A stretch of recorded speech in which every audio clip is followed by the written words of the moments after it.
Hey guys, today I want to make a video on this spreadsheet called Combo Maker, made by a community member named Lucas Berserker.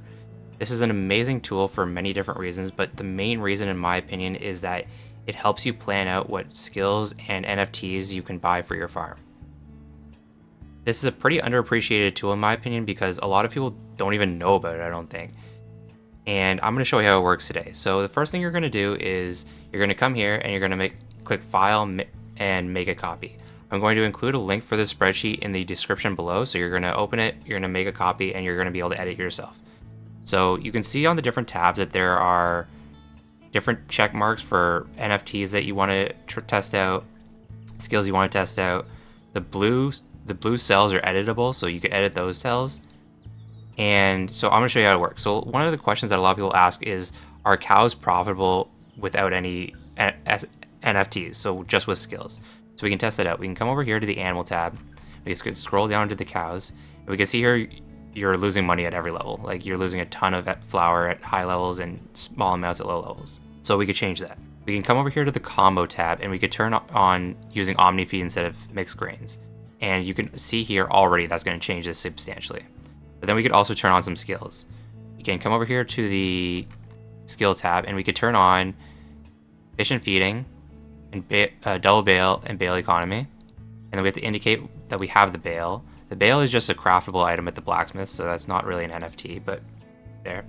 And here you can see there's some with X's. Those don't work right now. I guess it's just the calculations are too hard to figure out, or they don't really matter for this purpose, or like you just can't do it. But anyways, the ones with X's don't matter, but we grab abundant harvest. And then the other one doesn't really matter here, but healthy livestock is good, so we could take that. Then we can take chonky feed and cow smart nutrition.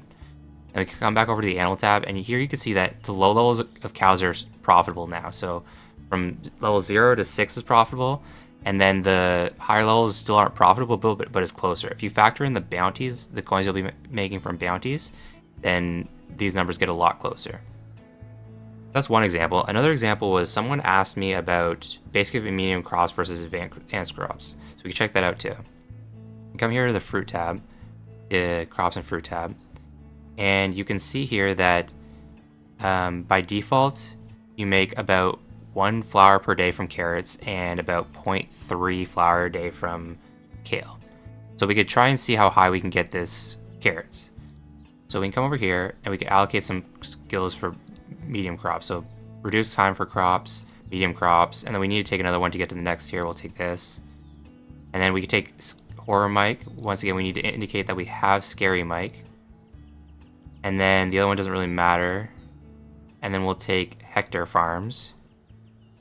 And we go back to the crop tab. And here you can see that you're making now 6 flower per day from carrots. But that's only if you're planting carrots all day. If you want to change how many hours you're planting a day, you could come here, you could type 5:00:00. So you can see in 5 hours, you can make about 1.26 flower. Okay, we could change that back. And then now we could test this out with kale.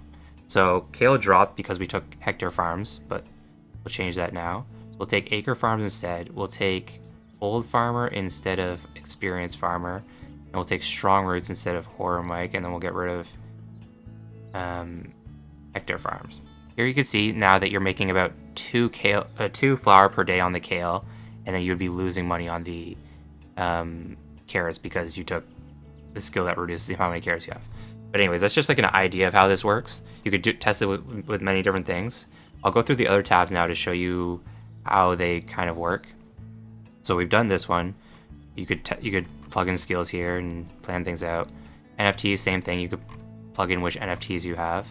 Buds, you enter the boost your bud has. So let's say you have like a Saphira that reduces time. So you put in 10%. So here you come over here and you can see that the times got reduced.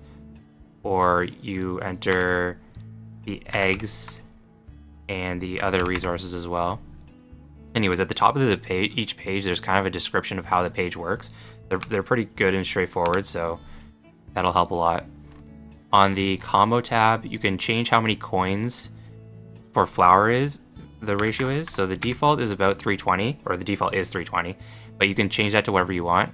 There's this crops and coins tab. It'll tell you what the best fruit and flowers to buy off the market are. So you can actually get over 1100 right now, but I'm just going to put 1000. You can change what season it is. You can change how many plot crops you have, any fruit plots, how many. Well, greenhouse is always the same. You could change if you're going to sell for flour or coins, average profit for day or season.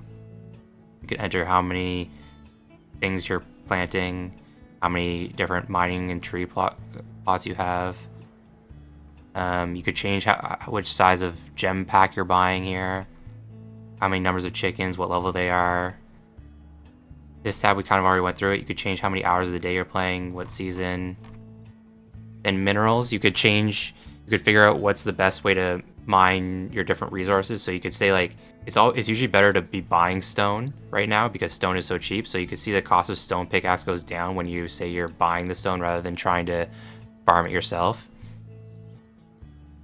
Animals, we kind of went over this one already. You could change how many animals you have. Food, this tab will tell you what the best things to cook in each building are. It'll do the calculations of the different food items. You can say which faction boosts you have, as well as like if you have boosts from your NFTs, you could put them in here in the food section. I'm cooking, here it is. And food combo, this is a way to like plan out how much food you're going to be getting. So say you're like making 2 pieces per day and some mushroom soup or something, it'll tell you how much experience you're getting per day. It can be a good way to figure out how long it'll take you to level up. Like I said about this tab, it'll tell you what's the best crops to buy off the market and sell for coins. And then this tab will tell you if you're on a certain expansion and you want to get to another expansion, it'll tell you how long it'll take and how much it costs. Like I said, this is a very underappreciated tool. I don't think many people even know about it. Shout out to Lucas Berserker for making this tool and improving it over time. I'm sure it'll just get better and better as time goes on. And yeah, like I said, I'll leave a link to this in the description below, and you can make a copy of it and test it out yourself. Have a good day, guys.